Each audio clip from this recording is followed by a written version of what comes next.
90 বছরের গুনাহ মাফ হবে, নামাজের ভুল ক্ষমা হবে, ঋণে ডুবে আছেন, ঋণ ক্ষমা হবে। আসসালামু আলাইকুম।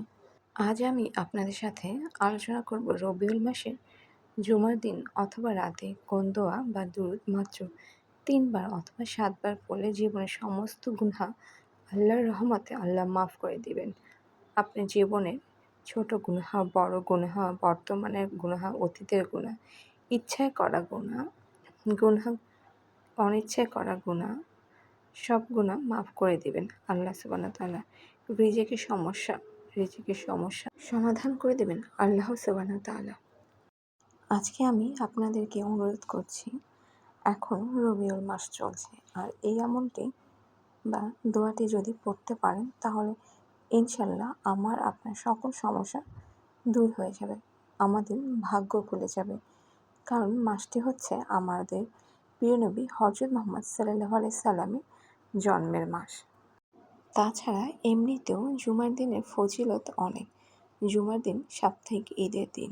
এই দিনে দোয়া কবুল হয়ে থাকে। এই দিনটি প্রত্যেকটি মুসলিম উম্মাহের জন্য অতি গুরুত্বপূর্ণ ও ফজিলতপূর্ণ দিন। তাই এই দিনে আমল করলে আমলের গ্রহণযোগ্যতা অনেক বেশি। তাই আমাদের উচিত এই দিনটিকে কাজে লাগিয়ে নিজেদের মনের আশা ভরসার কথা আল্লাহ তাআলার কাছে তুলে ধরা, আল্লাহ তাআলার কাছে বেশি বেশি দোয়া করা। এখন আমি আপনাদের সাথে দোয়া 3টি বলে যাব, তারপরে বলবো কিভাবে, কি নিয়মে, কখন আপনি পড়তে পারেন দোয়াটি। প্রথম দোয়াটি হচ্ছে একটি ইস্তিগফারের দোয়া। আল্লাহুম্মা মাগফিরলি যামবি ওয়া ওয়াসিলি ফি দারি ওয়া বারিকলি ফিমা রাযাকতানি। এর অর্থ হচ্ছে, হে আল্লাহ, আমার গুনাহ মাফ করে দাও, আমার জন্য আমার বাসস্থান প্রশস্ত করে দাও এবং আমার রিজিককে বরকতময় করে দাও। আমরা সেই দোয়াটা অর্থ সহকারে মন দিয়ে আন্তরিকভাবে পড়ব। তারপরে দোয়াটি হচ্ছে একটি ইসমে আজম। আল্লাহুম্মা ইন্নি আসআলুকা বিআন্না লাকাল হামদু লা ইলাহা ইল্লা আনতাল মান্নান বাদিউস সামাওয়াতি ওয়াল আরদ ইয়া যাল জালালি ওয়াল ইকরাম ইয়া হাইয়্যু ইয়া কাইয়্যুম।